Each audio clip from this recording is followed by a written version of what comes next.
Pop Cult Pod. This is a broadcast from an undisclosed location in Ireland known as the Pop Cult Compound, where they're crazy for film, television, video games, and much, much more.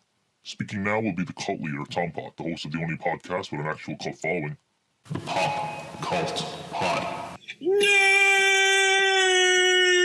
That isn't very nice. Hey, pal, did you get a load of the nerd? Pardon me? Welcome to the Pop Cult Pod. Now, I think I need to address the intro first, which is, this is Tompott, not like the last episode, which was an imposter. Basically a pirate broadcast. I'm not in the Pop Cult compound. Not right now. I won't say where I am. For reasons that I'm sure will become clear throughout the next few days, weeks. Anyway, regardless, the show isn't going anywhere.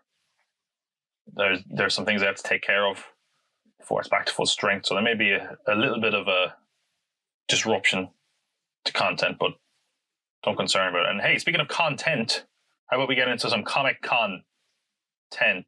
Comic-Con... Figure out that pun yourself. Okay, on to lighter stuff. Comic-Con, of course, happened about a week and a half ago now.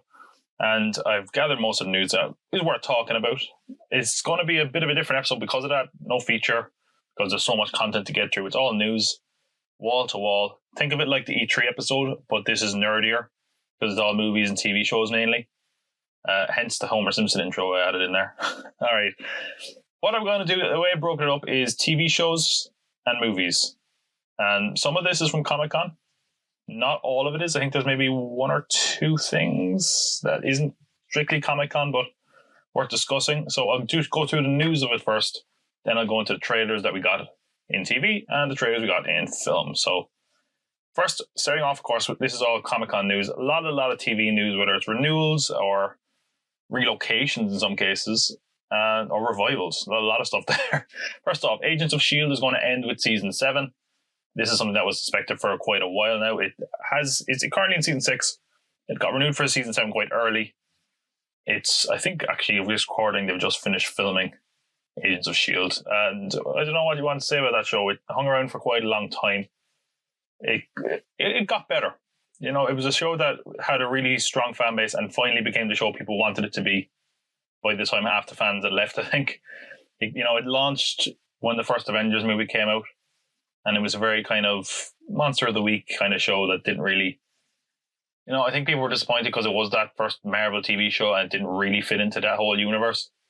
And it was just sort of a by the numbers thing. And it eventually became something that was a bit more sci-fi heavy, that messed with weirder concepts in the Marvel universe that you probably won't see in the movies. And I think it's not all that surprising. I think we all knew this was going to come to an end soon. The fact that it ever got to Season 7 was something of a shock, to be honest, because for a long time it didn't have great ratings. But it is a show also that's done quite well overall as far as the content. It has gotten better. Now, I say that as someone who's not completely up to date with it, but I was enjoying the later season of it. Well, I think it comes at the right time because, as we will discuss later, there's a lot more Marvel TV shows coming in that will probably factor more into the timeline. So the end of Agents of S.H.I.E.L.D., some people will be disappointed, but again, hell of a run for that show.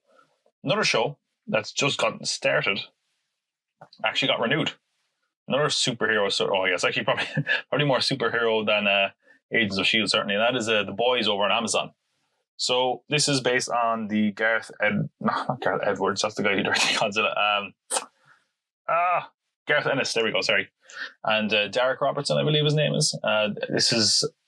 just first season was just gone up on Amazon. I'm actually watching it. I'm 5 episodes in. Really, really enjoying it. So I'm glad to see this is getting renewed. Amazon are having a strange time as far as, getting a really big hit. And they're putting a lot of money into these things. Like you look at something like The Tick. The Tick was apparently one of the most expensive shows on TV. I don't know anyone in person that really watched it. I'm hoping that this isn't just them putting... the cart before the horse, but at least we're going to get at least 2 seasons out of it because I do think it is a great show. It's not necessarily high art, but it's a lot of fun. So Boys are sticking around for at least another year. And hey, if it's as much fun as this season that I've seen so far, all for it. Another show that I used to love, that I'm very far behind on. I'm not sure if I will even bother catching up on, but Archer. So let's talk about Archer. Archer is, of course, the animated show on FX created by Adam Reed. Now, I guess I'll say spoilers for Archer. I think this is a spoiler for like season 8, maybe 7. Not entirely. Yeah, 7. I think. Okay, so I believe it's 10th season is airing or just finished airing. So season 7 ended with Archer seemingly having been shot. He looked pretty dead, but I think he's in a coma. And basically, the last few seasons haven't been Archer. They've been like weird. Like, Archer has messed around with this before. They did like a season like Archer Voice, I think it was, where it was like, they relocated, a very different show, but it was still those same characters. I stopped watching maybe 2 or 3 episodes into, I think it was season 8, I think, where it was like a noir show. So it basically meant you had all these characters that we know weren't in it. They just looked the same, but it was new characters and none of it mattered because it was all a dream. That's where I fell off. And quite a few people fell off with that. And it kind of felt like Adam Reed, who created the show, was more or less done with it. Like he didn't really want to come back to it. Like he just felt like, this is my opportunity to tell more serious stuff. Like I don't think I laughed in any of the more recent episodes that I saw. I don't know if I necessarily will go back to it, but the big news is that, first of all, I don't think people expected this to get renewed. More importantly, this season, they're going to bring him out of the coma.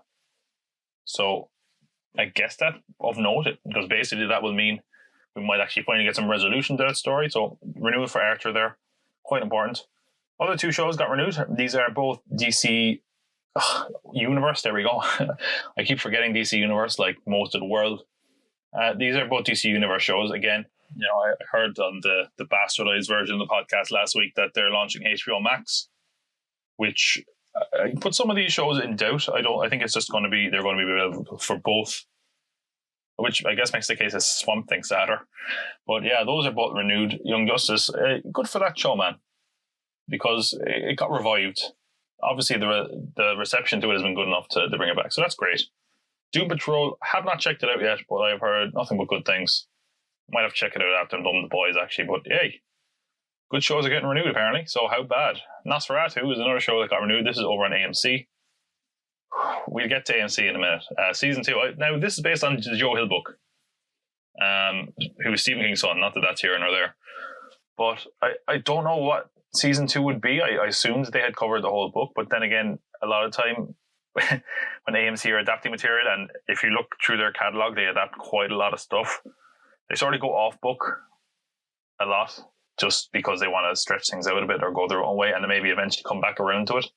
So what that means for that, I haven't checked. I don't think the show was that successful ratings-wise, but I'm sure they sold it abroad and it did quite well there. And another factor with the rating was I think they put this up on their streaming service really early, like maybe a month before it aired, like the whole thing.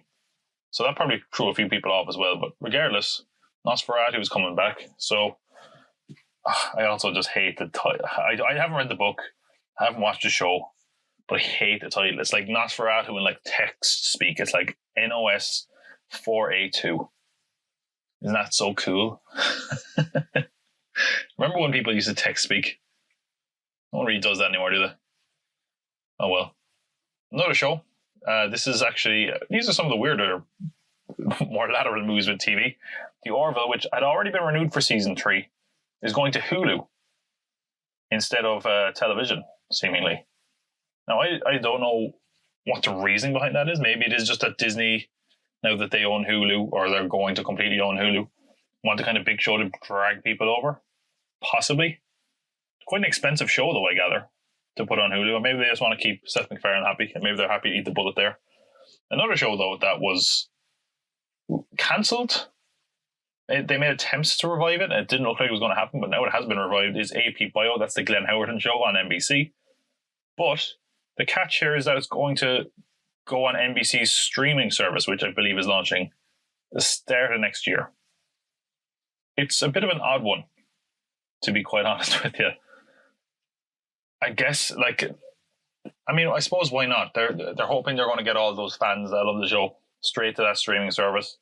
They're probably happy to eat the cost for the sake of that, to have a show that people do want to check out, but it is a weird one, isn't it? I know that the crown jewel in this NBC streaming service is going to be, of course, The Office. I'm not sure what else there is really.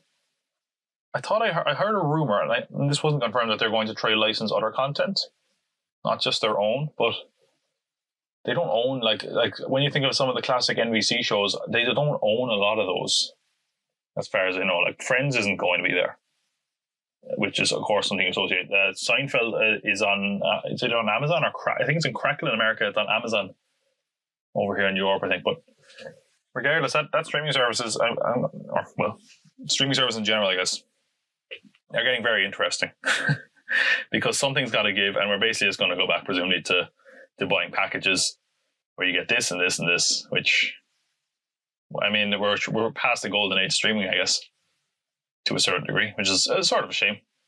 It used to be so much easier when you could just buy Netflix and basically have half the world's content, but now you're going to have to spend a lot more, and probably some streaming service are going to, die pretty quickly. Maybe the NBC one actually could be one of those candidates, but of course, when we talk about the big shows on streaming, the only ones anyone ever really talks about are The Office and Friends, and I'm talking about legacy content, not the new stuff, like, because obviously there is some big hits on streaming in general. But hey, let's not talk about streaming services anymore because I'm sick of hearing about them. I just know there's going to be another one announced soon, because there always is. There's like a new one announced every week. We have a lot of Walking Dead stuff. Oh boy. Okay. Let's just talk about AMC. Let's take a sidebar here before we get on to all the Walking Dead stuff, because there's a lot of Walking Dead news here. There was a great article, I believe it was in the Los Angeles Times, I tweeted out. What AMC has become is pretty baffling to a certain degree. And I've talked about this in the past before, where it's kind of like, are AMC okay as far as ratings go and the shows they have? And the person writing this article, whose name escapes me, unfortunately, they basically made the point that when you look at AMC, they kind of set the trend. Like the AMC in America, of course, now, because I'm speaking to people who might not know what AMC is, but AMC was American Movie Classics. They just showed movies, and then they launched original content like Breaking Bad, Mad Men, and all these shows that were huge. And that was kind of never done before. It was like there was channels that just bought content and didn't have their own original program, and they broke new ground because those shows were really freaking good. Like Mad Men and Breaking Bad, two of the best shows in the last 10 years, easily. And, they've had other great shows on that network as well. But it's gone to the point where nearly everything they have, if it's not The Walking Dead, is another supernatural show. They have, what's that thing? I can't even remember what it's called, but it's like about prisoners of war, and there's monsters in it as well. They were needed for a second season. God damn it, I can't remember the name of that show. George Takei's in it. Anyway, but you look at their other shows, they have a season of Witches, which I think is a co-production with BBC, which is like, another sci-fi kind of show. It's a really odd change. I guess I would say change of pace, but they had The Walking Dead for like 10 years, so I guess it's not that much of a change of pace.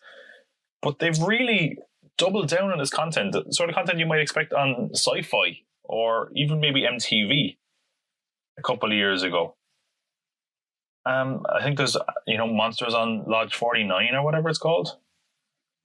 They've moved away from their roots. They have Preacher, which is ending as well. The Terror, that's what I'm sorry, that was what I was on with The Terror. The first season, that was apparently very good, but the new Terror is a bit more grounded and seemingly not as like unnecessarily supernatural is what I've heard a few people say. But regardless, I don't understand. They're really doubling down on this supernatural stuff. And they've really moved away from what it was. Like there was a brief moment in time where AMC were talked about in the same conversations as HBO. I don't know. I would recommend you read that article. Because it's I would say it's sad, but I'm sure they're making more money than they ever did because there was never really great ratings in some of those shows. But and of course, they still have Better Call Saul, but that won't go for much longer. I don't know. I guess if you love The Walking Dead, you will love AMC, but I don't anymore. So maybe that's what I'm saying. So moving on to The Walking Dead shows, let's just recap where we're at with The Walking Dead. There's the main series of The Walking Dead. There's Fear the Walking Dead. There's another spin-off in the works. And we will build on from there. So that's just the landscape so far. So Fear the Walking Dead got renewed for season 6. Heard the ratings for that aren't as good as they used to be, but again, it's probably a show that does well abroad.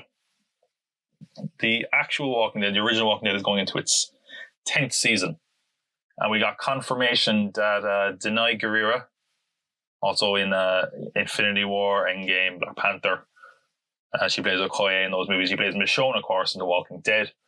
There was rumors of this, and it's now been confirmed she is leaving after season 10. She is a big loss for that show. That show is bleeding talent at this point. When you look at the original characters that are left, and again, I this isn't a spoiler. I haven't seen maybe even the last 2 seasons, but the people that are left, I think, are Norman Reedus and Melissa McBride, who are Carol and Daryl. And it's kind of, where is it going to get to the point? And I know that they signed massive deals, I think, at one point. Like, at what point is it the same show? And again, I know there's new characters introduced all the times, and some of them are loved, some of them aren't. But Michonne, to me, I think, was kind of the last gasp of the well-known kind of characters in it, which is sad to see. Apparently Maggie was coming back. There's talks of that. Surely though, it must really take some of the suspense out of that show when you know that they only have 2 legacy people left and they're going to be around forever. Regardless, I mean, I know the comic wrapped up recently. The TV show isn't going anywhere. I think they said they can keep it on the air for another 10 years, and I believe it the way they're milking this cow dry. Speaking of people that left, okay. Rick Grimes, I guess this is a spoiler, but it's all over the place. Walking Dead is a show that just, if you're a fan of it, it just must get spoiled the whole time because it's like, oh, this actor isn't returning. This actor has signed a new contract. It's everywhere. All the time I see it. So Rick Grimes, who was, of course, our lead, played by Andrew Lincoln. I know you called him Andy as if I knew the guy, Good old Andy. They did a really kind of deceptive thing where they kind of made everyone believe they want to kill him off, and then it turned out he survived, and they took him off in a helicopter. That sounds so stupid, but yeah, that's really what happened. And they were like, "Hey, don't worry, because there's movies coming with Rick Grimes." And we got a little bit of confirmation in. They showed a trailer for this. Okay, I know I'm going to talk about all trailers there, but I want to talk about this in the Walking Dead section because this is the lamest trailer ever. And I get it. I get why they showed it. It was so bad. They showed this trailer, and the trailer was just a helicopter flying over a city like a silhouette, and that just said The Walking Dead. And then it was like Rick Grimes movie coming to theaters. And that was it. No more details, no date, no title. It was basically just, hey, that movie's still coming. You can see it in the cinema. Okay? All right, grand. This is going to be interesting. I'm really interested to see how this does. First of all, is it just going to have the same budget as the TV show? Now, keep in mind, AMC, according to a lot of people, are notorious penny pinchers. Are they going to put a decent production budget on this? Is it a bit risky to put it in theaters? The Walking Dead has lost a lot of viewers, but I mean, I'm sure they'll give it a low enough budget and it'll do pretty well regardless. But for example, if it was to underperform, in theory, which I probably won't, they'll keep the budget low and it'll do fine. Are they going to look pretty stupid if they try to put another one out and it's like, oh, not in theaters anymore, straight to DVD, on the television, whatever? I don't know. And of course, there's also the possibility that they might try to get Michonne in there and all that kind of stuff. But it seems so. It seems kind of pointless, doesn't it? I don't know. Yeah, I'm not sure. I'm not sure what to make of that news. I don't know how people can't be sick of The Walking Dead when the show is in its 10th season. A lot of the characters you didn't love aren't there anymore, and there's a million spin-offs and all this stuff. And now it's like almost forcing you. Like, if you like that character Morgan, he's now on Fear the Walking Dead. If you like Rick Grimes, well, he's on The Walking Dead, but he's going to be in the movie. You have to see the movie as well. It's getting harder and harder to keep up with it. It kind of feels like those CW shows, which we will get to in a sec as well. The spin-off. Okay. This is filming next month, I believe, for one. I've heard that the pilot is going to involve a plane crash because residents in the area where they're filming said that that's going to be the case. Whether or not that means, it turns out our pilot is a zombie, and I don't know. I'm so glad I don't pitch these shows, but you know what? That's probably what it's going to be. So I'm no worse than the people that make this shit. It's getting 10 episodes to spin off. Of course, normally these get 16 episodes. It's like 8 episode half season, 8 episode half season. So 10 episodes is a pretty healthy one for starting off. I think Fear the Walking Dead had less than that in its first season. And of course, the first season of The Walking Dead only had like 6 episodes. It wasn't so quaint back then.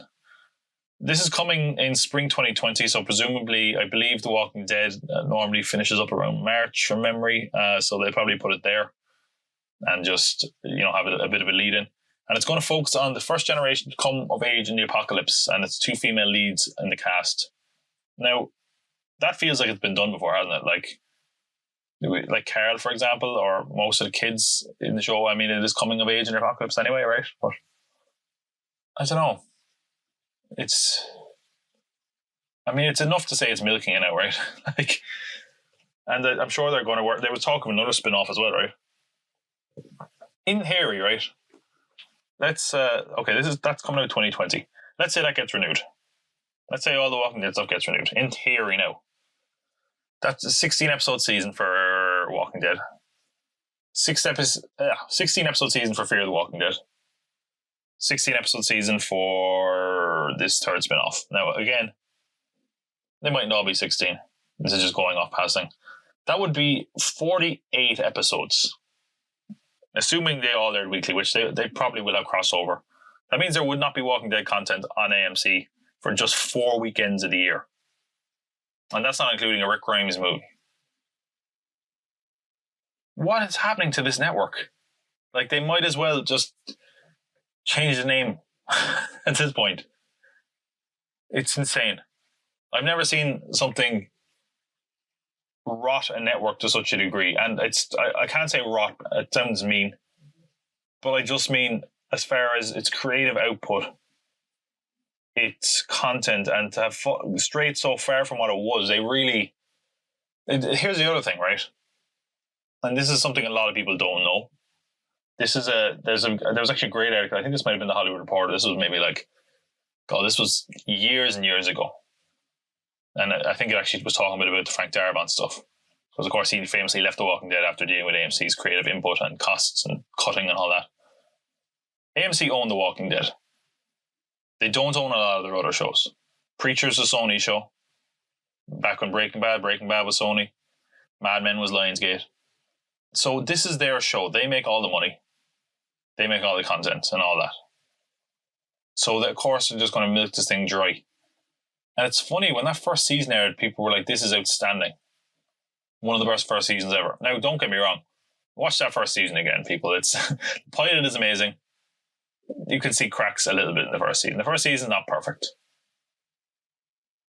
But to where we are now, I don't understand it. I mean, I understand it from a financial perspective, I guess, and I guess that's all I need to understand. But creatively, this is depressing, to be honest.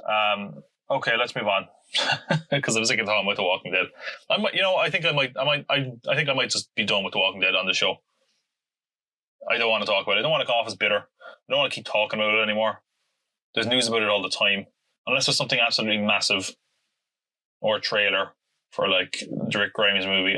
I don't want to talk about The Walking Dead anymore, because who cares? I don't care anymore. A lot of people do care, granted, but I don't want to bitterly report news on The Walking Dead. When some people love it and a lot of people hate it, it's just not fair. It's just not for me anymore. It's like with some shows, it's like how would you get me back? Like Game of Thrones, people didn't like Game of Thrones, the most recent season, obviously, but everyone will go like, oh, a prequel series, okay, I'll check that out. Now they're not on the air at the same time. That's important for one. But I'm trying to think. Of course, everyone will flood back to try the Game of Thrones prequel because they like the show enough, even though it had some bad memories of the most recent season. I don't think there's anything you could do to bring me back to The Walking Dead. Genuinely. The only time I stopped watching it before, and the only reason I came back was because they brought Negan in, and because I've read a lot of the comics. I'm not up to date, because well, actually just finished, but I'm a bit behind. But I wanted to see how they did Negan, and it didn't win me back any bit. Yeah, I don't think there's anything they can do to get me back, and there's probably a lot of people like that. But there's a lot of people also who just love this. Anyway, I've spent far too much time about The Walking Dead. We're done. The CW superhero shows. There's a little bit of news out of those. First off, Kingdom Come Superman.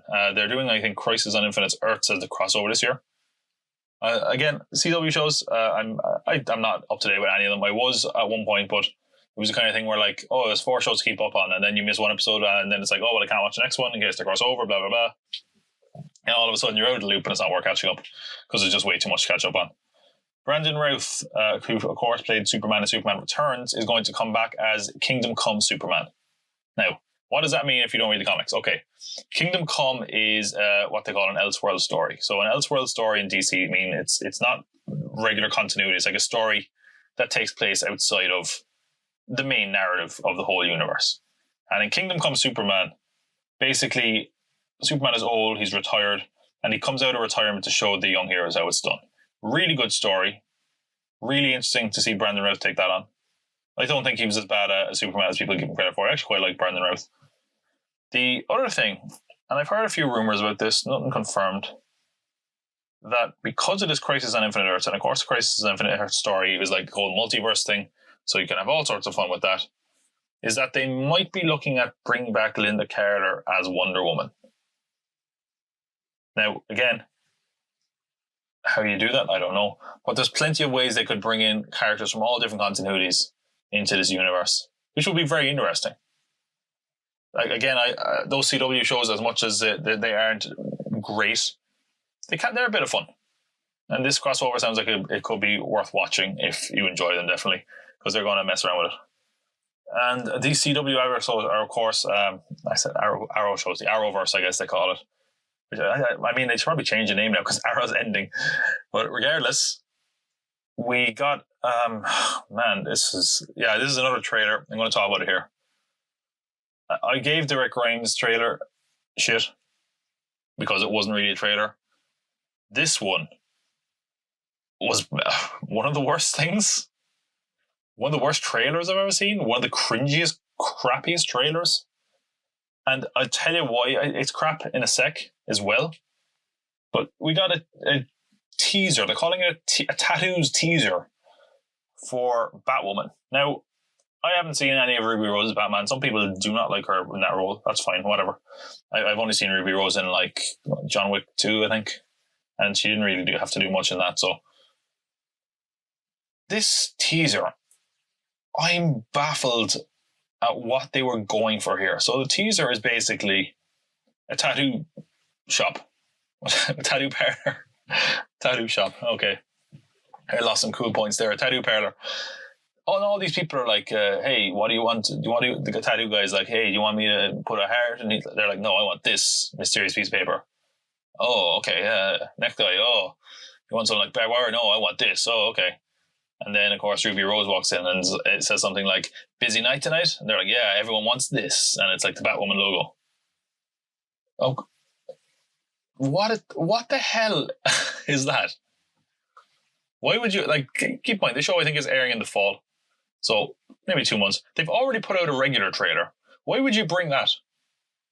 That cringy crap. Everyone's getting Batwoman tattoos. Why don't you show us some footage? There's some negativity going around about the show. I've seen the reviews of the pilot that were not glowing. Certainly not as glowing as the pilot with some of the other Arrowverse shows when they first aired. That is like genuinely. What? Seek out that trailer. It is horrendous. It's just, I don't know why you would bring that to Comic-Con. I'd love to have seen the reaction in the room. I think it was like everything in Comic-Con gets wooed. I think that probably just got like a polite like careless. Okay, Supergirl, last bit of stuff from the DC stuff. Supergirl got a new costume. And yeah, it got rid of the skirt. Some people are a bit pissed off about that. Of course I'm not. Like, they basically, she's like the Superman in this universe, even though there is a Superman. There's Tyler Hetchen or something, his name. If she's going to be the main stand-in for Superman, it looks more like a Superman suit. My main complaint is that it looks a lot like the DCU Superman suit, and what I don't like about that, like, obviously the underwear outside is now no longer in vogue, I guess, with Superman, but there's just too much blue in the costume now. It looks kind of weird. They need something to break that up. It looks fine. I think she got a new haircut as well, which I'm meant to be like, whoa, it's Supergirl and she's got new hair. She's got a new hat. That was the other thing, actually.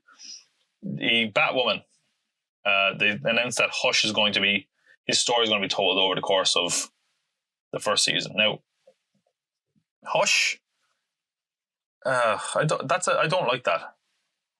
I know this is kind of weird because like they often bring in major villains. Like they did it a lot with Arrow as well, where they brought in Batman villains. Now, the problem I have with that is that Hush's origin is pretty tied to Bruce Wayne, from my memory, and Batman.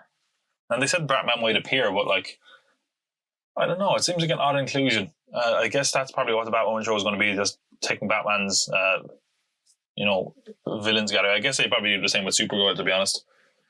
It's a bit odd, though. I'm not sure if I particularly enjoy it, but hey, if you enjoy those CW shows, I'm guessing you're just there for the ride, having a bit of fun. Star Trek Discovery, another show I don't watch at all. How many of these shows do I watch that I'm actually talking about? Maybe like 2. I swear I watch TV sometimes. Star Trek Discovery Season 3. Now, people did not like Season 2 that much. They thought it was kind of fan servicey, but in general, like the hardcore Star Trek fans don't really like Discovery because they're like, oh, it's not Star Trek. It's like an idiot's idea of Star Trek. So Season 3 is going to pick up 1,000 years after Season 2. That I don't know what that means. I don't know what that means to me. I don't know if that means that there's time travel or it's in cast. I don't know. Do with that information what you will. I just thought I should include it. But regardless, let me actually talk about a show I do watch, which is Rick and Morty. So Season 4, this is coming out in November. It's going to be a 10-episode season, which was like every season except for Season 1 was a 10-episode season. This is the longest gap, I think, between seasons so far. Season 3 and Season 4, there's been a massive gap, maybe like 2 years or something ridiculous. And there was a lot of reasoning for that. First of all, there's been massive gaps in their seasons anyway, overall. Now, there was, of course, a massive deal where they're expected, I think, to write, was it like 70 extra episodes? So they were going to bring the count up to 100 episodes when it was all said and done, roughly.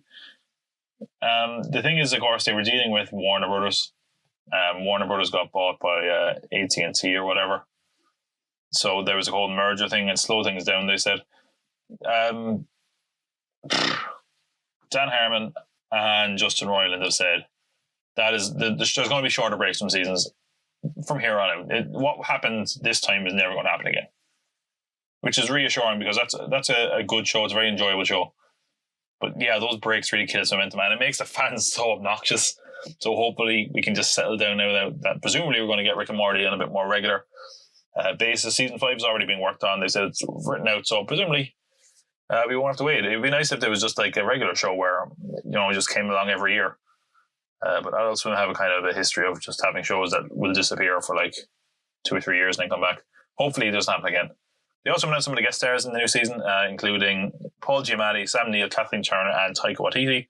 And they put a clip of Taika Waititi online as well, which looked pretty good. It looked like classic Rick and Morty stuff. I think anyone who's a fan of that is frothing at the mouth for more Rick and Morty because it's been quite a while. And if you're a massive Rick and Morty fan, you're probably a crazy person. So there we go. Rick and Morty. You're going to be getting Season 5 sooner rather than later. And Season 4 is coming in November with a pretty impressive guest list. Or at least those are the ones we know about. I'm sure there'll be even more ones that are hidden away so far. So there we go. Let's talk about some of the movies and the movie news we got. Some of it's over Comic-Con, not all of it Comic-Con, but definitely worth discussing. You know, look, technically I don't think either of these were at Comic-Con. One of them was over Comic-Con weekend, I guess, but the other one, look, let's just get into it. Okay, so there's actually, both of them involve multiple sequels to adored, I guess, or successful films. The Halloween series, which of course got rebooted, I think it was last year, with Blumhouse and the team of David Gordon Green and Danny McBride. We were all expecting a sequel to this because it made a lot of money. It was very popular. And we're getting two, with basically, I guess, a year between them. So presumably a continuous narrative, but it's going to carry on from the last one anyway. So the first one is called Halloween Kills. It's going to be released Friday, October 16th. Going to be directed again by David Gordon Green and written by David Gordon Green, Danny McBride, and Scott Teems, which is pretty great because there was a lot of controversy, speculation that David Gordon Green might not be back, or Danny McBride, because they kind of got the franchise launched again. But they're a pretty big get for a low budget horror franchise, I would say. And I wonder, could we see more of that come from Blumhouse? Low budget slasher reboots. But regardless, that's the first sequel. A year later, actually just under a year later, one day under a year later, Halloween Ends will be coming out Friday, October 15th, 2021. Same director again, written by Dave Gordon Green, Danny McBride, and Paul Brad Logan and Chris Burney. Hell of a writing team there, but regardless. Now, what does this mean? First off, Halloween Ends. It's not going to be the end of the Halloween franchise. They've said that already. Obviously not. If it makes a lot of money, they might just get a new creative team and start a new story thread. Who knows? In fact, they might even just start working on another one as soon as the second one comes out and is a success. Regardless, this is probably the only 80s slasher series that's like still going and a success. So I think if these continue to be successful, we're going to see a lot of those guys come back. Freddy and Jason. Well, Jason's rights are a bit weird right now, but yeah, I'm excited for this. I like the Halloween movies. They're not all great. In fact, a lot of them are not great at all. But I enjoyed the last one. It was kind of a big popcorn horror movie. A lot of fun in the cinema. Enjoying it, and looking forward to see what they do with this. It's going to follow, of course, the Strode woman again. Jamie Lee Curtis is back. I'm assuming they're going to get Judy Greer and that other actress who played her daughter. The other rumor, no confirmation here, is that Tommy Doyle is going to come back. Now, if you're not a Halloween fan, who the hell is Tommy Doyle? Okay, Tommy Doyle is the kid in the original Halloween. Now, keep in mind, the timelines of Halloween make no sense. They're all over the place. There's been 3 Halloween 2s or something at this point, and all sorts of times they just reset the timeline. I could go into it. I'm not going to. It's not worth it. Tommy Doyle is the kid that Laurie Strode minds the night of Michael Myers' attack. He has been, I think he's in the first 2 original Halloween films. I'm sure he's in other ones, or at least mentioned in other ones. Most notably, he's in Halloween 6, which I believe is The Curse of Michael Myers, which is not a good movie at all. But he was played by Paul Rudd. Now, they apparently reached out to Paul Rudd and he turned it down, is the rumor, because he's going to be filming Ghostbusters. I think this is filming like in September, so quite soon, and that makes sense if it has to get out for October next year. But they're looking at maybe bringing Tommy Doyle back, which I think that would be interesting. What do you do with that character? I don't know. You can't. Are you just going to have another character that's like, God, I remember Michael Myers, and I'm going to get my revenge on him too? I don't know. It is also like, I guess this is. I mean, we all know that slasher villains never die anyway, but it really does take some air out of the room when it's like, Halloween Kills, yeah, Michael Myers. Well, obviously he's going to survive until the next one, or else maybe they're going to bring Tommy Doyle back and turn him into Michael Myers. I actually tried that once in one of the sequels. That never went anywhere. But regardless, let's talk about another series that is getting sequels, maybe a spin-off, or probably nothing. But, okay, here's the story. I'll tell you why I'm skeptical. George Miller has stated that Mad Max sequels are going to happen. He said he has enough material for 2 sequels and a Furiosa spin-off, which is, of course, Charlize Theron's character in Fury Road. Here's why I'm skeptical about that, okay? Number 1, he said this before. In fact, he said this when Furiosa came out. I have enough material for 2 sequels, and I'm looking at making a spin-off with Furiosa. Great. Now, one thing that is out of the way, this was an issue originally, was that there was a money dispute between Miller's production company and Warner Bros., which has apparently been resolved. I think they owed him like $7 million or something. That's been resolved since the merger with AT&T. So it looks like there's a positive relationship there. Here's another thing, okay? And I hope I'm wrong. I thought Fury Road was one of the best blockbusters this decade, definitely. George Miller is 74 years old. Now, you probably would have said the same thing when he was filming Fury Road. That doesn't feel like a 70-year-old man, but that shoot took about 3 or 4 years in Namibia. Was an absolute nightmare by all accounts. It's hard to picture. And he's 74 now. By the time this gets in, he could be, closer to 80. Yeah, it's hard to picture George Miller at his advanced age going back to the Namibian desert and making these movies. Not that he couldn't do it, but that's a lot to ask of a man of that age. I don't know. I hope I'm wrong. But this is stuff we've heard before. I hope I'm wrong. I can say that a million times. It's one of those things where I believe it when I see it. Like Mad Max: The Fury Road, also from memory, and I don't have the statistics in front of me, wasn't a huge success. Like critically, it was adored. Box office wise, it sort of underperformed. It was a pretty expensive movie. I don't know. I hope it does, happen. Obviously, because those movies were fantastic. And I think the other thing is the movie landscape is in a little bit of a different place. I think R-rated movies are performing a little bit better than they were when Fury Road came out. So regardless, we may get Mad Max sequels and a spin-off or nothing at all. All right.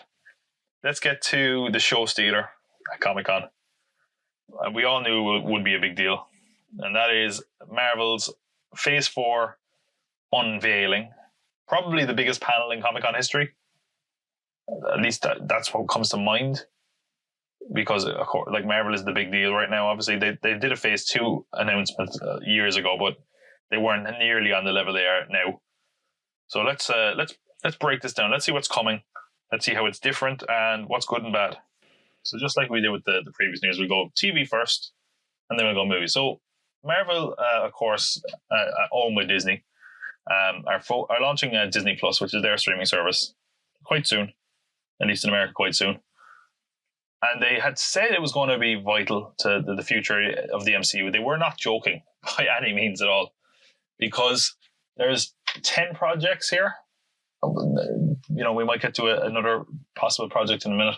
But what they showed off here, they showed off 10 things, 5 movies, 5 TV series on Disney Plus, which is interesting for a couple of reasons. For one, this is all over 2 years, which would make it the shortest phase as far as years go.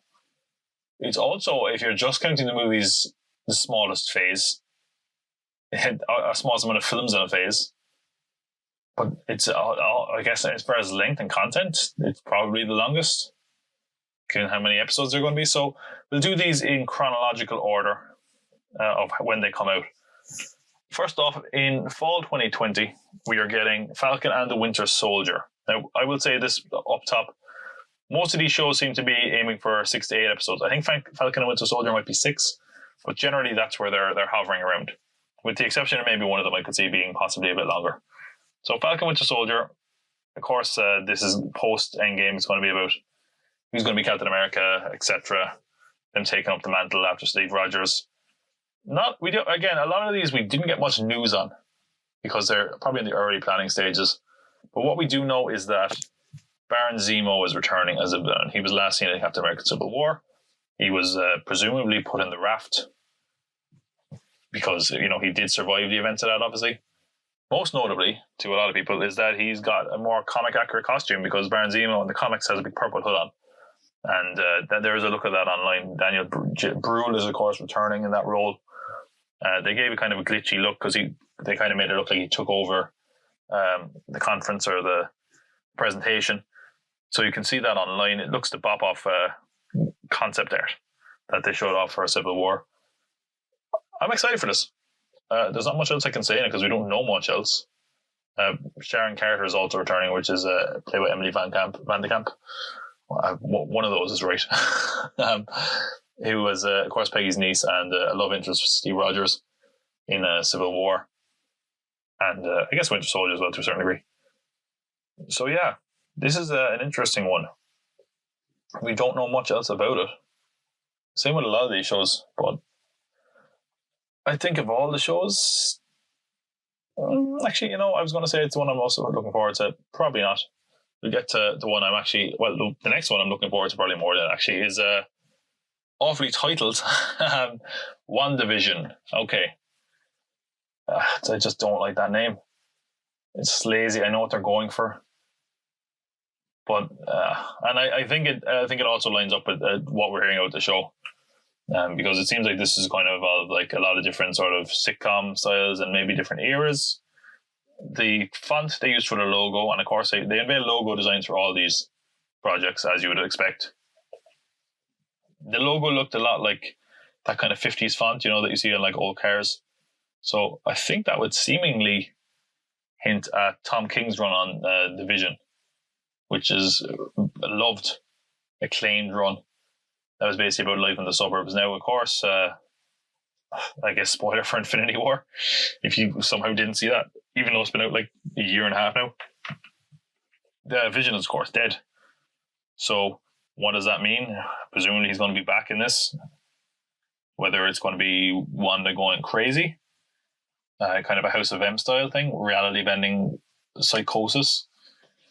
Whether it's going to be flashbacks or just looking at multiverses, we don't entirely know, but it's a very interesting approach for the show.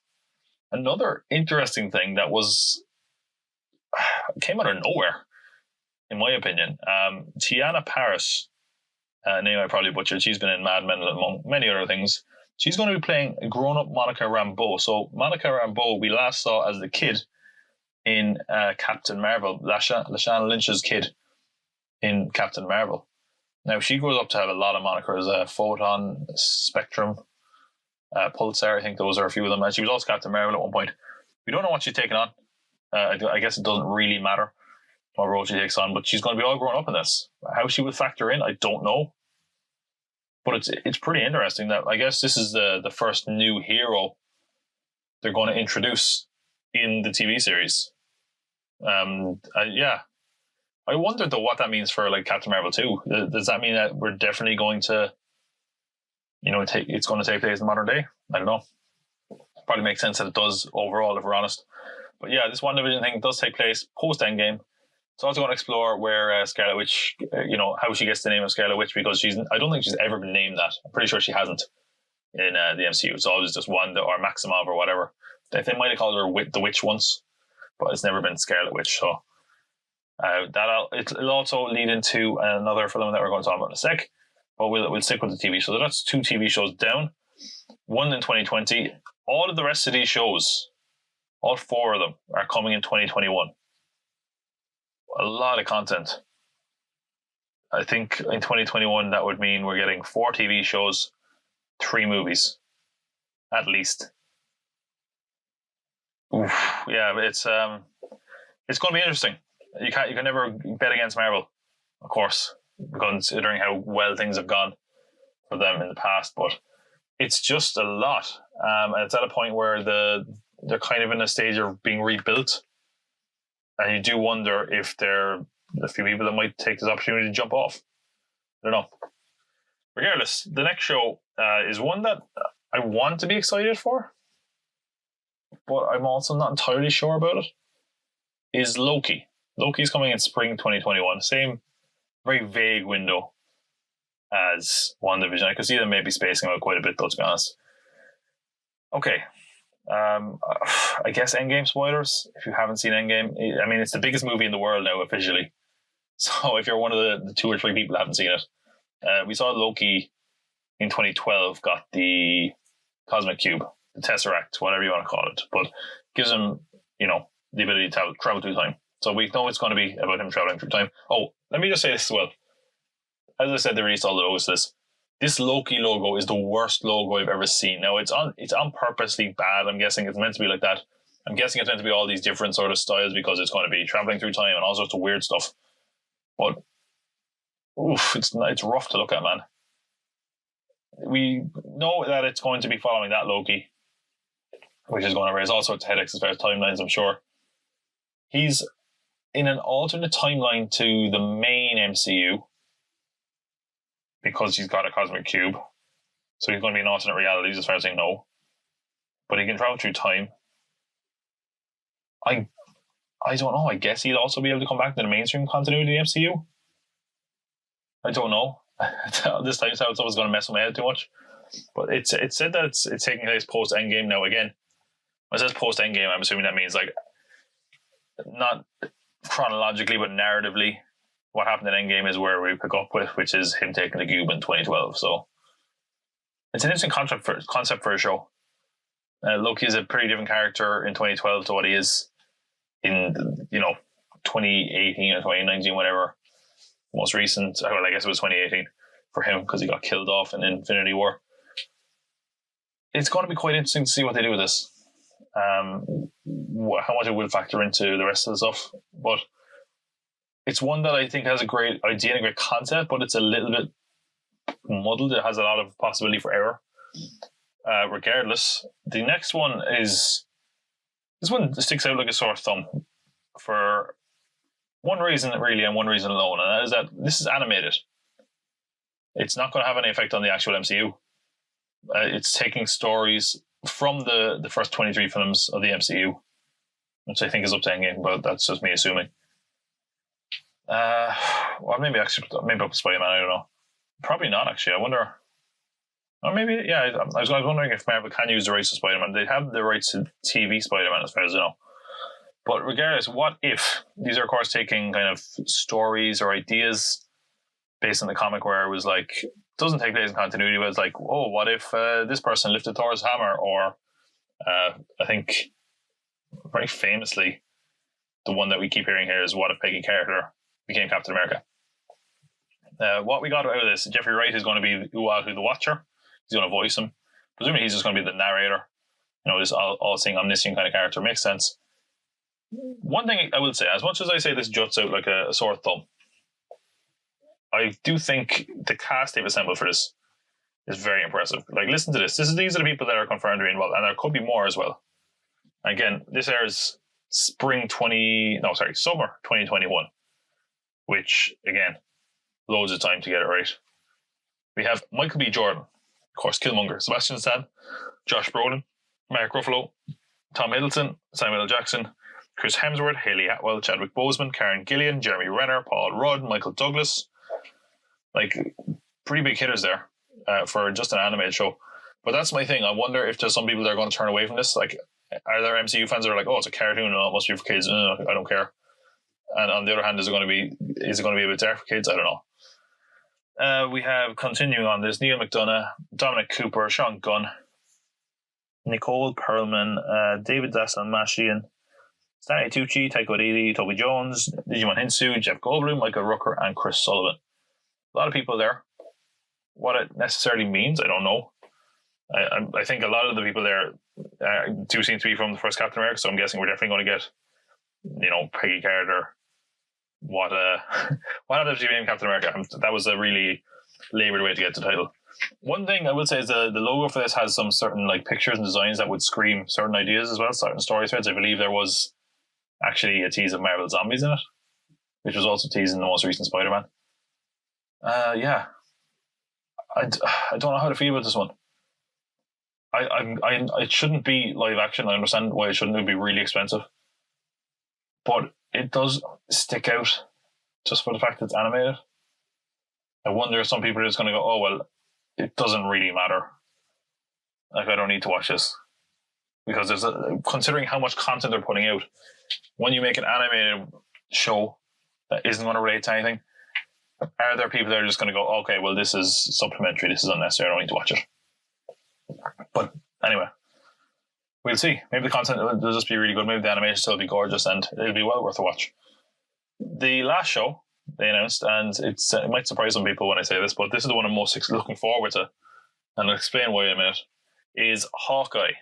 That's right, Jeremy Renner is finally getting his own show. He was never going to get a movie. Hawkeye is coming in fall 2021, and it's going to involve Clint Barton passing the Hawkeye mantle onto Kate Bishop. And of course, everyone was kind of expecting Kate Bishop to show up in Endgame. She takes on the role of Hawkeye in the comics. She's young, obviously, and I guess I don't need to say she's female with a name like Kate Bishop. She got a huge reaction. I saw we don't get a lot of footage from Hall H and Comic Con. There's one thing that we got footage of that I might talk about in a minute. The Hawkeye one, Jeremy Renner put it up, kind of just unveiling a logo. And again, a lot of these things haven't started filming, so it's more just a bit of concept art or logo design, that kind of thing. And as soon as Kate Bishop came up on screen, people lost their damn minds. But then again, everyone loses their mind about everything at Comic Con. It's just like, woo! Everyone goes crazy. It's hilarious. At times, it's almost as bad as E3. It might be worse though. I don't know. The Hawkeye TV show. Now, here's why I'm excited about this. The logo is a lot like the logo for Matt Fraction's Hawkeye series, the comic book series, which I thought was fantastic. A lot of people loved that one. It was kind of comedic, took Hawkeye basically into the suburbs, followed his everyday life. It was a very experimental comic, and Kate Bishop was a big part of that as well. So I could see them very much drawing from that. And it would work really, really well if they did. It would really suit his character as well, but again, of course, the Fraction one, I don't believe he's married. Or certainly it's never really a big issue. Of course, is Hawkeye is married, has a family. I think they also said that we could see some, endgame stuff in that. We might see him as Ronin for a bit. But who knows? Those are the TV shows, though. That's the one I'm most excited. As far as what I'm excited for, I would say probably Hawkeye is my most excited one, as I said, because I love the Matt Fraction one. That's one of my favorite superhero comics the last few years. WandaVision, I think that has a lot of potential. It's going to be weird. I think those are characters that I want to see more of, Wanda and Vision. It's also, the thing is, the Hawkeye show is presumably going to be quite cheap. You're probably paying for actors there more than anything. And compared to WandaVision, I'm guessing it's going to be quite expensive because of all the special effects. Then I would say Falcon and Winter Soldier. It's not that I'm not excited for that to put it in the middle. It's just that I'm not entirely sure what it's going to be. It's just going to be another action show, and those guys have great chemistry. But if it's just going to be, punchy, I might get a bit bored. But then again, Zemo has me invested there. Whether this will lead to possibly some setup for the Thunderbolts or something, that would be cool. The thing is, like a lot of these shows, I don't think they're necessarily, it's not going to be like, oh, season 2. I think it's going to be one and done for most of them, to be honest. And possibly, if they pass the mantle on, like in the case of Hawkeye, maybe season 2 with Kate Bishop, I don't know. But yeah, I think that most of these are one and done for characters that aren't going to get movies. So it'll be interesting to see what the next slate of TV shows are, if these are successful, and hopefully if they're good quality, they are successful, Loki, number 4, as I said, it's one that I think there's a lot of issues with that, and I'm not sure how much it'll factor into the rest of the wider world. And does it just undo a lot of the character development that's been done on Loki? I don't know. I think it could be a lot of fun. I just don't know if it'll have as much depth as some of the other ones, maybe. Not that any of these are particularly deep, I guess. But, and what if? I like the idea of this. It's just that with the animated one, there's just such a disconnect that I'm not entirely sure about. All right. Let's get to the stuff that people are definitely going to talk about. I'm probably more invested. I wonder if there's going to be an issue here. I wonder how much they really will tie in these TV series, because asking someone to see a movie before they see the last movie is fine. But asking someone to watch 4 or 5 TV series, yeah, that's a big ask. But I don't know. They announced 5 films. We will start in, actually, I have these down in the order they were announced, and so we'll do it that way. So 5 films. We might then talk about a few other films they hinted at. And of course, whether or not there really is just 10 projects in the next phase, or phase 4. Anyway, here we go. So Marvel kicked off their panel talking about the Eternals, which we've heard about a lot. We knew it was coming. That is one thing I will say about this phase, or this whole thing, there wasn't any real surprises. No, there was one, I guess, that we'll get to. They were aware of that, though. I think Feige said as much. He was like, most of the stuff has been rumored or whatever. This, of course, we knew about for quite a while because it's, coming out at the end of next year. And the Eternals, November 6th, 2020. Let's have a quick run through the cast here. Richard Madden as Icarus, Angelina Jolie as Athena, Brian Tyree Henry as Phastos, Kumail Nanjiani as Kingo, Salma Hayek as Ajak, Liam McHugh as Sprite, Don Lee as Gilgamesh, Lauren Ridloff as Makari are the main Eternals. Okay. Let's take a few points here. Okay, and this is interesting on one hand. There's a few things they raise a few questions, basically, what we got. Now, keep in mind, there's a Disney panel, D23 in August in Anaheim, I believe. So we could get a lot more unveilings there. Because what sticks out here? Well, first of all, the two minor things. Two characters have had their genders changed. Salma Hayek is playing Ajak, who's normally male. He's, I think, the leader of the Eternals, actually. What else is there? Lauren Ridloff. First of all, first deaf superhero, I believe. She's also a deaf actress, so good see Marvel kind of diversifying there and including the more diversity, which is an issue. We might talk about that in a minute, all right? Her character is also normally male. Actually, we'll talk about it now. We're talking about diversity. So the rumor going around with this is that it's going to be played by the lead character is going to be gay. That would presumably be the role of Icarus. I believe Richard Madden is bi in real life. And again, I'm not going to get into that. That's tabloid stuff. It's no one else's business, really. It's interesting to say this because, first of all, you can see, and as we go down this, you'll see it's a much more inclusive time for Marvel. A lot more diversity coming into the rosters. Now, the only reason I bring this up, first of all, I saw people complaining online, saying, "Oh, well, Marvel are only doing it now because they're able to do it when they were successful or whatever." Come on. Yeah, that's true, but would you rather not do it at all? Really? I don't think a lot of places are doing diversity, unfortunately, in some categories, especially in the superhero landscape. But what is interesting, okay, we of course have more LGBTQ representation in this phase. What's going to happen with China and other countries? Is this going to hurt the film's bottom line? We of course had, I think, Bohemian Rhapsody and Rocketman were heavily censored in other countries. Is this going to hurt? Is this lip service?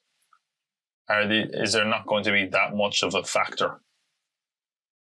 Is it not going to factor in much? Is it just basically token representation? I don't know. These are, questions we can ask, but we won't know the answer to for, at least a year and a bit. So, I don't know. It is interesting because China is a massive market for Marvel. I wonder if this is going to affect that. And hey, if they're happy to do it and take a bit of a loss on the chin, more power to them. That would be very noble. Now the other thing, and this is not just talking about the Eternals. In fact, the Eternals is not really a thing because it's a new property. Some of the characters here, they're changing characters. Characters are replacing and taking on mantles, and I think by the end of this, we're going to have a new Captain America, new Thor. I'm getting a bit ahead of myself here. Who else? A new Hawkeye, possibly a new Black Widow. A lot of these new characters. Now, that's something that happens a lot in the comics, and in the comics at least, I think actually the head of Marvel a couple of years ago was saying that that's what's leading to the downward stick in sales, and I don't think that's necessarily true. There are there's at least some of the titles that where a character was replaced that were majorly successful as far as sales. But it is going to be interesting to see how people react to the change in the Marvel universe of characters. Are they going to be accepted? Or are we going to be back in a couple of years where they bring every character back because these new characters aren't catching on? I don't know. It is going to be an interesting one. Again, though, we're lucky that some of these characters are just characters that are already in the universe, so it shouldn't be that big a deal. It shouldn't be, but you never know. Now, the other interesting thing about the Eternals, right, is that for one, none of the characters they unveiled are villains. They're all members of the Eternals, and if you don't know the rough story of the Eternals, you have Eternals, which are like the good guys, and Deviants, which are like the bad guys. They didn't mention any Deviants. Maybe they'll all be CGI and just voiced actor. I don't know. Maybe the Deviants aren't going to factor in as much into this first entry. Who knows? That would be a major shock. Is one of these characters going to turn out to be a villain? I don't know. And again, as I said, there's stuff coming in. There'll probably be some more stuff in August. It says they're filming just yet, I don't think. Or it's going to start filming soon, but again, they can always add other people to the cast. But yeah, you don't have a villain for this one. In fact, we don't have a villain for a few of these. Because it is really early on. Of course, that's the problem with announcing these slates. What is also really interesting is Cersei. Now, why do I say that? Cersei is one of the main Inhumans. And all we'd heard about this was that it was likely to be about Icarus and Cersei and their love. Now, again, that could fly in the face of, the lead character presumably being gay. But everyone thought Angelina Jolie was going to be Cersei. And she's not. She plays Thena, who apparently is not a big deal. I'm not entirely familiar with the Eternals, but that's what I'm told. And she would have been a great Cersei, from what I can tell. So does this mean Cersei's not in the film? Does it mean she hasn't been cast? Are they trying to hide someone's identity? That would be a baffling choice, I think, if they did that. Or is she just not in the movie, which would be even weirder? Are they going to add her in the sequel? I don't know, because she does seem to be quite pivotal to it. But there we go, Eternals. That's the second one to start filming. The Black Widow is coming soon, but the Eternals one is right behind it on the slate. So we know a little bit more about that. Well, here's the next one we heard about, though, was Shang-Chi. We knew Shang-Chi was coming, but we also got a proper title, which I find it very interesting, actually, because Eternals didn't get a proper title, really. Think of like a subtitle or anything. Black Widow didn't, but again, I guess Black Widow, I don't know if you can even sequelize that much.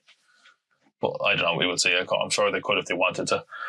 Shang-Chi and the Legend of the Ten Rings. So the Ten Rings, of course, are a terrorist organization in the Marvel Universe. They're the ones who kidnapped Tony, the Mandarin, who was not played, I guess, by Ben Kingsley in Iron Man 3, which they hinted in a one-shot that there was a real Mandarin out there.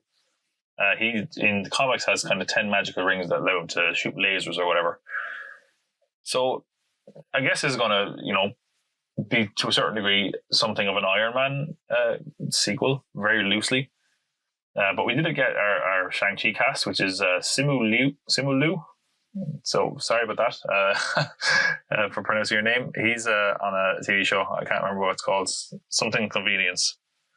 A sitcom, I think. But, he has a martial arts background, I think. He does seem very athletic. Seems like a good choice for the role. He's only recently been cast. He was only cast like 2-3 days before this announcement.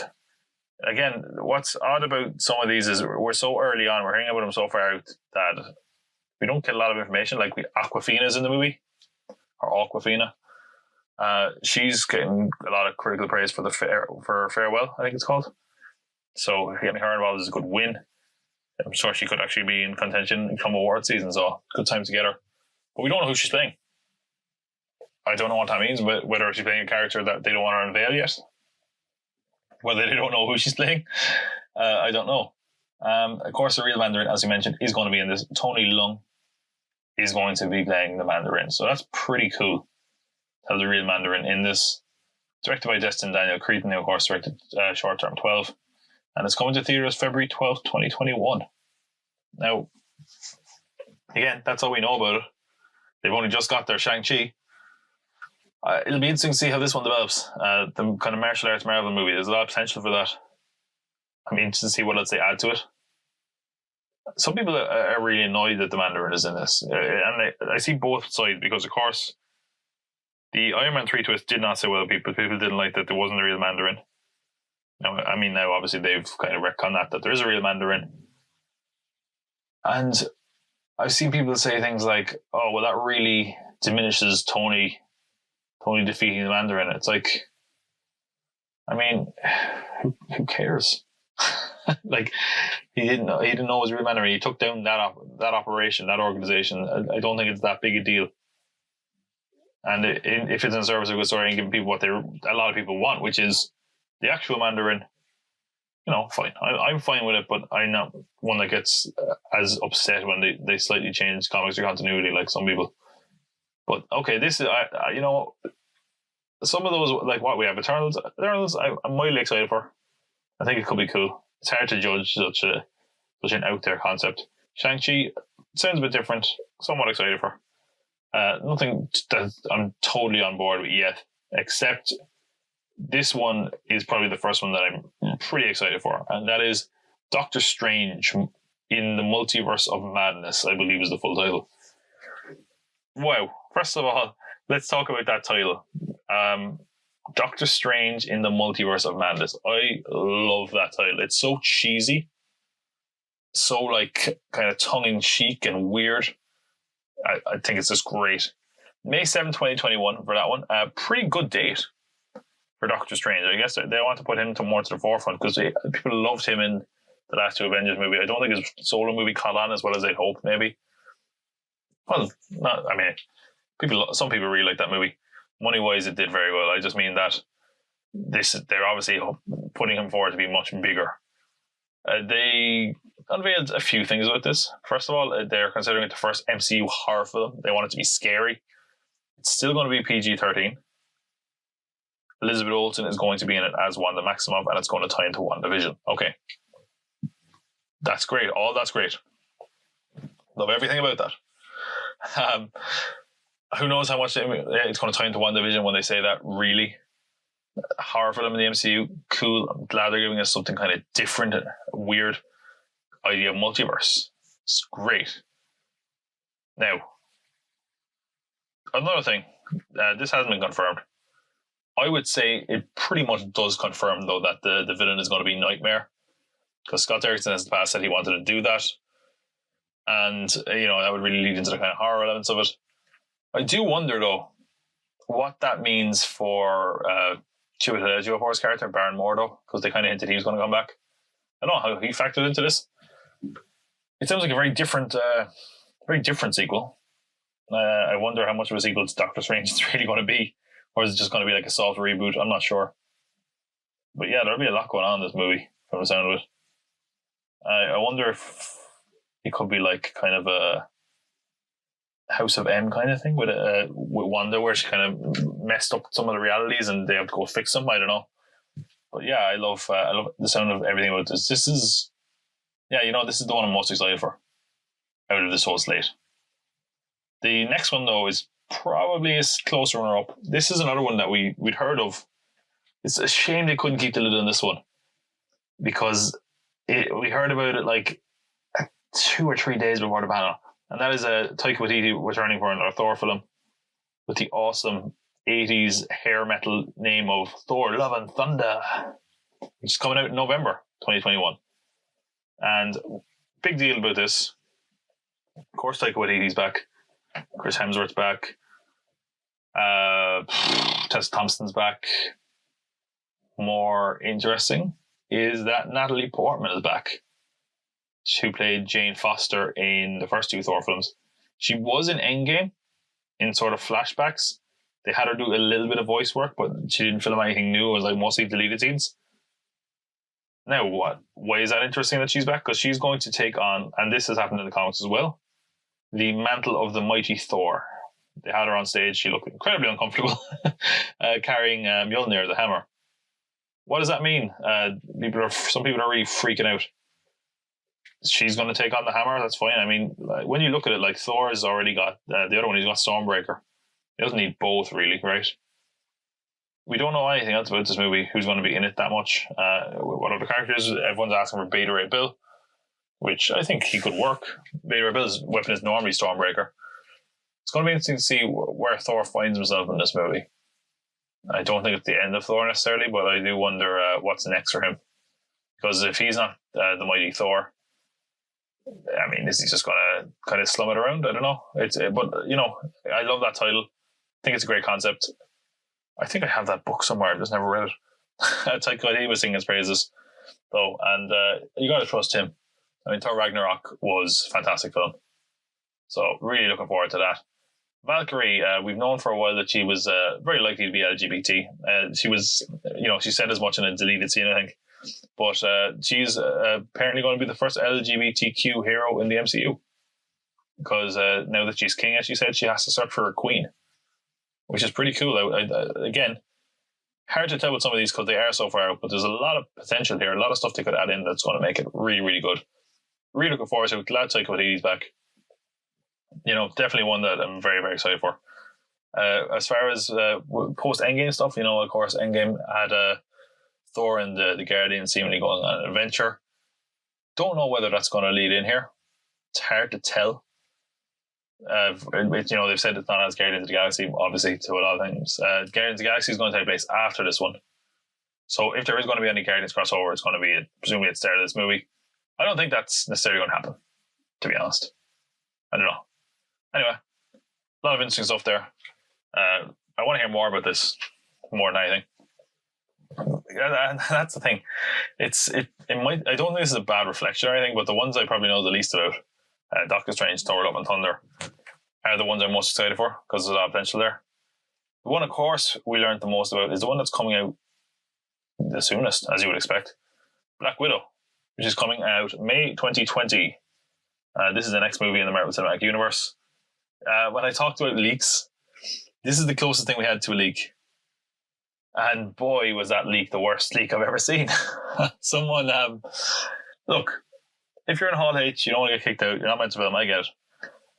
But this was like embarrassing of a leak. I think the guy was like now going like, oh, I leaked the audio. But the video is like, it's like the back of two guys' shoulders. It's sideways. It's in low quality. The only thing I saw clearly was the word Budapest, and that got a massive cheer because Comic Con, remember? Everyone cheers everything. Don't bother looking up that leak. It's a waste of time. But anyway, here's what we know for sure. David Harbour is in the film. We knew what it was. Actually, we'd heard every casting announcement about this. Everyone we'd heard is attached. David Harbour's attached. Florence Pugh is attached. Who I unfortunately called Florence Pugh once. Apologies for that. Of course, I've got it right now because since I said that, I've seen her in loads of films. Midsommar and Fighting with My Family. She's going to be huge in a couple of years, I'd imagine. Rachel Weisz and who else is in it? O.T. Fagbell and I think Ray Winstone is in it, but they haven't said who he's playing. So who is everyone playing? David Harbour is playing Alexei Shostakov, who is the Red Guardian in the comics. Basically, he's like a Russian super soldier. I think he's like Russia's attempt to make their own Captain America. So that's pretty interesting. I'm glad to see David Harbour do more stuff because he's pretty great, to be honest. I didn't love the new season of Stranger Things as an aside, but he was pretty good enough, and he normally is. Florence Pugh is playing who we expected her to play, which is Yelena Belova. Now, who's that? In the modern kind of comic continuity, she's the next Black Widow. And she is a Black Widow, of course. She's a sister figure, they've said, to Natasha Romanoff, Scarlett Johansson's character. And there's a few Black Widows in this movie, which is what Rachel Weisz has said. Does that mean we're going to see Yelena Belova take over as the Black Widow in the MCU going forward? Maybe. There's certainly a lot of potential for that. Again, I'm trying not to spoil Endgame for the one person who hasn't seen this. But yeah, I think we all thought that was going to be the case. It's confirmed. She's a great actress. I think she's a good get for Marvel. Very interested to see where that goes because they have a very intense fight scene in the footage they showed, which I couldn't see in the leak, of course. But from the description, it sounded very intense. It sounds like they're going to have an interesting relationship. So Rachel Weisz is playing Iron Maiden. Now, I don't think this is confirmed. I think they've said she's playing Melina, but everyone's assuming that means Melina von Vostokov, who is the Iron Maiden. Iron Maiden normally wears like a metal suit or an exoskeleton and is a villain, essentially. She said she's playing a Black Widow as well.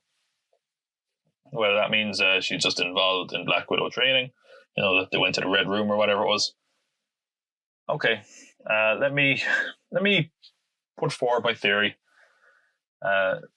Actually, I want to put forward another thing actually that I read, and I'm not sure if this is true. Just speaking of, very briefly again about Shang-Chi and the Mandarin, there was a rumor that, or some people are speculating that Shang-Chi is going to be the son of the Mandarin, which would be pretty interesting. Get that whole Star Wars dynamic with your dad's the bad guy. But I don't know. That's just speculation. Here's my theory, and I don't think it's an original theory. I'm sure someone else put this together. As I said, Iron Maiden has a metal suit exoskeleton, blah, blah, blah. The villain in this film is Taskmaster, who you might have seen in the most recent Spider-Man game. People have been waiting for him for a long time. They have not made an announcement of who he's playing, or who's playing him, I should say, or voicing him, because maybe they'll just have a stuntman in armor and then have someone else voice him. Now, what you should know about Taskmaster is that he has a photographic reflexes. In other words, he can mimic anyone basically. And they show a bit of that in the trailer where he's mimicking Black Widow fighting her. By the way, I should say as well, this takes place after Civil War, presumably up to Endgame. I wouldn't have minded if they went back a bit further, but I think there's a lot of room where they can go back and forth and, basically throughout Natasha's life. I wonder if Rachel Weisz is actually playing Taskmaster. And that, the whole metal suit exoskeleton thing, if she needs armor, Taskmaster armor would do, right? Because presumably she's a Black Widow, she's got the same training. It would be very easy for her to mimic it. And this is apparently taking a more grounded approach. So it would work in a grounded sense. It would also explain why they didn't announce who was playing Taskmaster or anything like that. Now, again, this could be easily disproven. I don't know if they will go with that. That might annoy a lot of people. I don't know. But that's a theory I put forward. I'm sure I'm not the only one to put forward that theory anyway. But regardless, I just think that makes sense to a certain degree. I don't know. There's also a concept art of Taskmaster, which looks pretty good. There's maybe a few things that I wish they got rid of. He's got like weird like goggles on, but regardless, looks pretty good overall. The Budapest mission, as I said, is teased. The fight scenes that people saw are being described as intense and grounded. If you can think of something along the lines of the Jason Bourne movies, The Winter Soldier, and of course John Wick. And I think Scarlett Johansson was asked about whether Hawkeye could be in it, and it was kind of like, oh, well, we'll see, or blah, blah, where it was like, yeah, he's definitely in it. But I'm assuming he's in it anyway. It makes a lot of sense, okay? Surely. Now, that was the end of the official slate for Phase 4. Now, let's say a few things, because they did talk about other projects. As I said, Phase 4 is only two years long. They have dates up to 2022, and I'm sure they have a lot more dates soon to follow, because they named a lot of other projects they're going to do. First off, I will say this as well. There's some people have a bit of a theory here. This Kevin Feige was interviewed, and he said something like, these 11 projects or whatever. And people were like, oh, he only announced 10. What's the secret project? I'm assuming he's going off the assumption that the rest of us are going off, which is that there's going to be another Spider-Man movie in like 2 years, which will be 2021. Again, Sony love doing that. Just being like, a Spider-Man movie every 2 years. We'll do what we want, Marvel. So presumably he's expecting a Spider-Man sequel. There is a gap in between, in 2021 between Doctor Strange and Thor, where they could easily fit. 2 years between Spider-Man movies is kind of what you expect. There was actually a lot of crazy rumors about Spider-Man Far From Home when it came out. People were like, oh, Sony are going to take the rights back to Spider-Man if this movie doesn't make $1 billion. Blah, blah, blah. I mean, it made $1 billion anyway. It's already the highest grossing Spider-Man movie, which is one thing. Now, I don't think they would do that anyway. Of course, it's their character. They could do that. But what I heard, and I'm not sure is this true either, is that, and again, we don't know if the $1 billion thing is true either. I was just like, some guy said that. But there was a rumor that if that is the case, like if they're in the morning to say, hey, we're taking back our Spider-Man and screw you, Marvel. I don't know why they said it like that, but they'd have to start again, apparently. They cannot use this version of Spider-Man without the cooperation of Marvel Studios. That's a rumor. That's what I heard. Not sure it's entirely true. But based on that alone, I don't think they ever would do that. Like, because first of all, they're making more money than they ever have with Spider-Man with Marvel. For one, the character is actually liked again, and why? Like, it wouldn't make sense to stop that. Just to have to reboot the character again, and I think people would have a lot of ill will towards Sony if they did that. But I mean, come on, if they want their own thing that they have complete control over, they have Venom. So I don't know. Anyway, excuse me. Sorry, I just got a little bit tired talking about Spider-Man and Sony, as you would expect, because we're always talking about it, because they've milked Spider-Man dry. They've milked him for all the web he's worth. What am I saying? That was a weird segue. Right. What also was announced was, of course, this was actually the only thing that we got kind of any proper news on, I guess. As they were wrapping up, as I said, Feige said something along the lines of like, "Oh, you all expected this stuff, didn't you? Well, we got you here because no one saw about this one." And Mahershala Ali ran on stage and they were like, "What are you doing here?" "Oh, you got a hat too," because of course they were all wearing Black Widow hats. And they were like, "Oh, what does your hat say?" And it was Blade. Mahershala Ali is going to be Blade in the MCU. Now, first off, this is not Phase 4. This is going to be the next phase, which is Phase 5. So we're not getting a Blade movie until at least 2022. At the very least. And I don't think you'll even get it that quick. I have so many questions on this, okay? Now, look, there's ways you can get around this. Does this just mean there's been vampires the whole time in the MCU and no one's noticed? I mean, it's not a big deal. You know, like there's kind of a certain degree of retroactive continuity in these Marvel movies. It's a bit weird though to think about. On the other hand, Mahershala Ali I think is properly cast. Another question a lot of people are like is like, oh, does this mean the Netflix shows are off and out because Mahershala Ali played Cottonmouth and Luke Cage for like half a season? He can just look the same. Okay. It doesn't necessarily mean it's not like Cottonmouth was ever going to come back anyway. I mean, I do think those Netflix shows don't matter. I think the fact that they announced so many TV shows and they made a big deal of like, oh, this ties in, and the fact that Agents of S.H.I.E.L.D. is ending, I think there's a good chance that we know those shows don't matter. Really. They don't care about them that much. But anyway, Mahershala Ali as Blade, apparently he made the call. Like they were, as soon as he won the Oscar, he was like, I want to come in, I want to be Blade. And they were like, oh, yeah, sure. So, look, they presumably had plans for Blade anyway. It's going to be interesting to see it develop. Loads of time until this actually comes out. I did find it weird that, like, Wesley Snipes put out a statement being like, I know a lot of people are talking about me coming back as Blade, and a lot of people are like, oh, we want you as Blade. But no, I all the love and respect and support to Mahershala Ali because he's Blade now. And just thank you for supporting me. I didn't see anyone. I didn't see anyone being like, "Yeah, we want Wesley Snipes back as Blade." Never, unless there was one person that said that in Wesley Snipes' house. No one has ever said that. Imagine bringing Wesley Snipes back as Blade for what age is he? Like in his 50s or 60s. That would be kind of sad, to be honest. Anyway, yeah. Wesley Snipes is not coming back as Blade, thankfully. I thought maybe he'd get a cameo, I don't know. Anyway, Mahershala Ali as Blade. I'd be very excited about that. Raises a lot of questions for me. Not entirely sure how to feel about it, but it's different, which is good. They confirmed other projects in development, but of course all of these are going to be Phase 5. Black Panther 2, Guardians 3, we knew about both of these. Captain Marvel 2, that was a foregone conclusion.